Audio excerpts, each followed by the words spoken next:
Dan and Ash? I don't want to talk about that. But what did you say something that was wrong? Did No, you feel... it's seriously, Koel, this is something that I think I just want to leave it at another space. It's nothing. Nobody meant anything. Nobody said anything. Are you upset about not going? Not at all. You're not upset about not going? I tell you why. It's a professional obligation and I was excited about going. But I'm not going because of another professional obligation. And I see you've learnt the art of diplomacy a little late in life, but you've learnt it. I've always been diplomatic. I think I never say anything to mean. I don't think I've ever said anything to hurt anybody in any way. I don't think you genuinely mean to hurt anyone, but I think sometimes, you know, with your exuberance and the fact that you speak your mind, at least from the way that I've been reading about you, you kind of end up putting your foot in your mouth quite often. I don't know about that. I don't think anybody's actually been offended by anything that I've said till now. I don't think. Nobody's ever... I'm friends with everybody. So you're friends with Ash also? I don't know Ash to be friends with her, but she's a very nice person. See, diplomatic. Okay, moving on from there.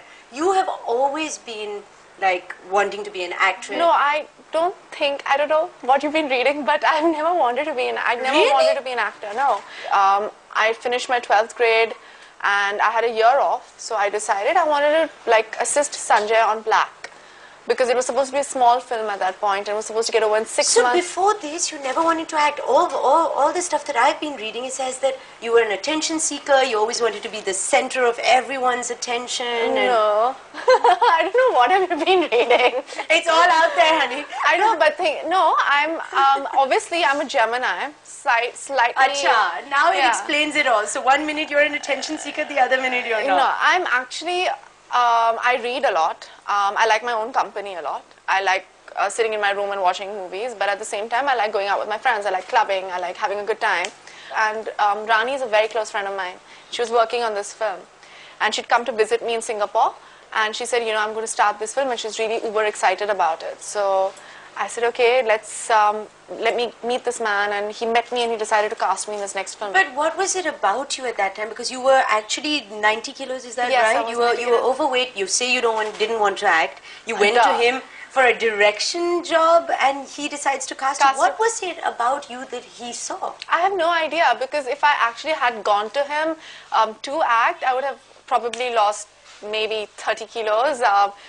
Done my eyebrows and maybe done something to my hair, because I used to not do my eyebrows. I was like this vegan who used to wear Fab India kurtas and wanted to save the world and all that. And today? Today you're a fashionista who doesn't want to save the world. I obviously want to do something for the world. I try as much as I can in my own little way, but I like clothes. I've always liked clothes. But no, I went to him and I had, the first thing he told me is that why aren't you acting? So I said, because I want to be the puppeteer, not the puppet. And and then I realized how wrong I was. Because being the puppet is a lot more fun. No, it's not that. It's acting on its own is a creative thing. Like you are an instrument for the director, but at the same time you bring in your own expression. And I saw that. I saw stalwarts like Mr. Amitabh Bachchan and Rani Mukherjee performing so beautifully, and I was more interested in what was happening in front of the camera and the nuances and the subtlety of film acting. So you didn't immediately say yes to him? No, I didn't, because I didn't expect Mr. Sanjay Leela Bhansali to want to cast me, because I'm this 90-kilo girl who has never had this sort of someone coming up to me and saying, oh my God, you're so beautiful. Nobody had ever told me that. Really? Yeah. But you only put on weight like for a brief period of time, right? I was 15 once I hit puberty, and I was like, before that you think boys are like, ugh, you know what I mean? And then I hit puberty and I put on all this weight, so you don't get that much attention. So then someone is turning around, a much older man, and going, wow, you're beautiful. Yeah. What did it make you feel like? It was disbelief at the beginning. Then the time when I realized it was really serious was when he said, listen, you know, Black is over. I want to cast you, and we need to find a boy. And I said, you know, why don't you just speak to my But wasn't parents? Ranbir already working? He was working on Black, and then I think he went back to do some training and stuff like that. And by the time we hadn't cast Ranbir as yet. So you were already in his mind, Savarya, but Ranbir wasn't. No, I don't. At that point, I don't know. But I never asked him these questions because I never got into it. But the day he came to meet my dad and mom and say that, I think Sonam is going to be my heroine, my mom said, what about school? And my dad was like, are you sure you want to do this?